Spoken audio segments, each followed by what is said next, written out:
Thank you, Andrea.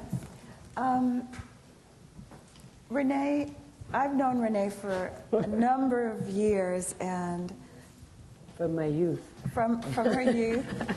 And I don't know if I've ever told Renée, but I'll tell you now that I'm one of your biggest fans.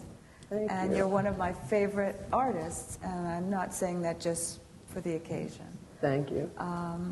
I've been teaching your work in my classes since I first came to know you, and inevitably the students respond most strongly and most positively to your works, of all the works that I show during the course of a semester. And it's interesting that the title of this program is After Hot-En-Tot, because truthfully, we haven't gotten past Hot-En-Tot. You know what I mean? I mean, that's a double meaning that in the title. It's after your creation of Hot-En-Tot. Right. So my first question, Renée, would be to ask you, for the people in the audience who don't know your work, I'll put on the screen the real Hot-En-Tot if I can. Let's see, there we go. To just briefly tell them why you chose to do this in reaction to the iconic image. And then the second part of that question is, do you think that this original image of yours is still relevant now, 15 years after its inception? Yeah, I mean, I think it still speaks. I mean, I think once I was able to return the gaze to the Hot-En-Tot Venus, I mean, for me, I mean, I felt that was the sort of like triumphant moment. Because, I mean, obviously she was completely objectified, you know, put on the pedestal, made to stand in France, made to stand in England, ridiculed in, you know, in England, you know, observed in France like a, you know, a specimen. And then going back to England, then they decided to create the bustle, too, based on her behind, which was kind of a weird thing that I found.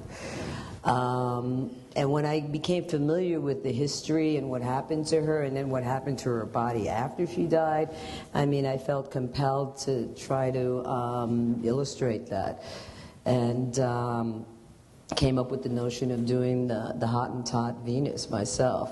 And like I said, I mean, the most important thing was her having the gaze and the power to be able to, you know, turn it back on all these people who had observed her.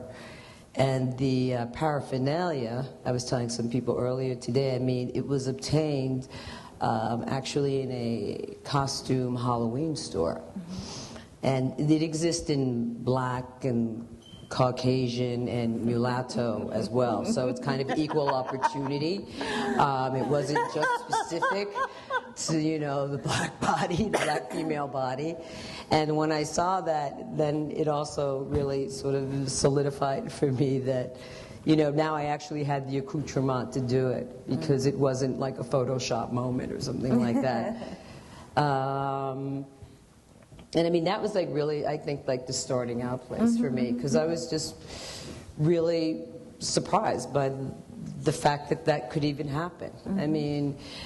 I mean, right now, yes, I'm sort of like this militant kind of, you know, focused kind of person, but I mean, to be perfectly honest, I wasn't always like this. And when I was probably your age, I was a little bit of a Jap. I mean, a Jamaican-American princess. And I wasn't as conscious as I am at this point in life. So for me to find out about these histories was, to me, extraordinarily shocking, and also provided me with, you know, fodder for my work. And when I was at Syracuse, I studied in Italy, in Florence, and I mean, maybe that was the first inklings of me feeling a little bit left out, because I was being shown all of this stuff, and it was the great stuff, and the only time you saw a black face when it was a black Moor. And I was like, wait a minute, no, I'm not about serving. And so there was always this thing about this revisionist history, and I wanted to create my own histories and create my own imagery. Let's see. Oh, yeah. Flipping the script comes during and after the Hot-En-Tot Venus. And I love the I love the puns that you use in all of your work. Right. And Flipping the Script is a series that addresses exactly what you were just talking about. All of these so-called great masterworks that leave Africans out. Right. And the African presence in Europe out, which was significant. But let's look.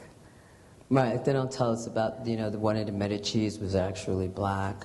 They don't tell us that, the Moors were actually, sailors from West Africa that went into the Iberian Peninsula of Spain and brought toilets and knives and forks to the Visigoths.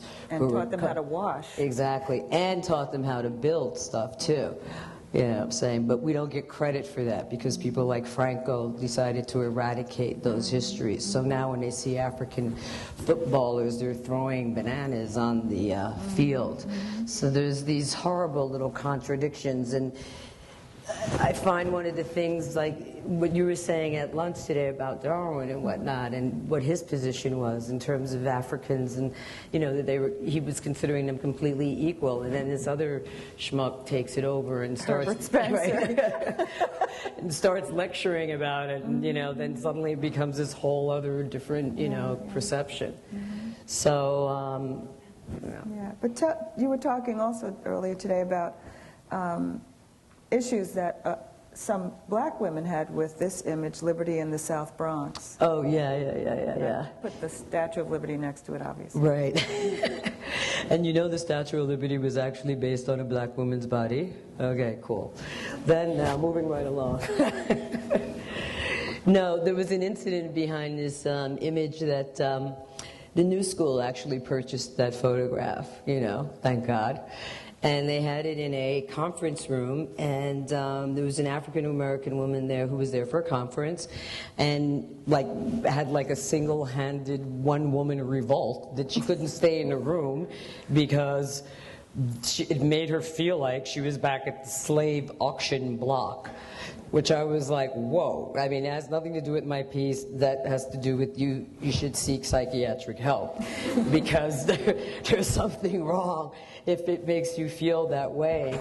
But on a serious side, I mean, it was sad because it was sort of like, well, why are we as black women, why are we still harboring these kind of feelings? You know what I'm saying? It's like we have beautiful bodies, and I think if we own it in the sense of the ownership or the authorship of the photograph or the representation, why should we be ashamed? What's the problem when I go to my gym in New York and there are black women there in the shower, fully dressed, and in the sauna, and I'm like, we're in a women's locker room. I mean, it's inconvenient. Do you know what I'm saying? It's not even practical what you're doing.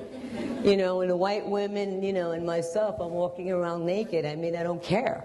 It's like, why? I mean, what's going on in your head? And then when you look at our women, even in the Caribbean or, in Africa, I mean, I'll speak about Jamaica. I mean, you'll see a woman taking a bath in the river.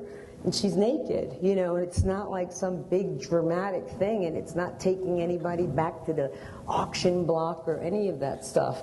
So I'm feeling like, I don't know, we need to kind of push past that and begin to love ourselves. I mean, one of the big inspirations for me was, in grad school and stuff was, Bell Hooks, and reading her books. Not that she necessarily lives that lifestyle, but in her books, it's really profound what she says. And I mean, I thought that was the first thing. Because if you don't love yourself and love your body and love what you're about, how can you do anything real anyway?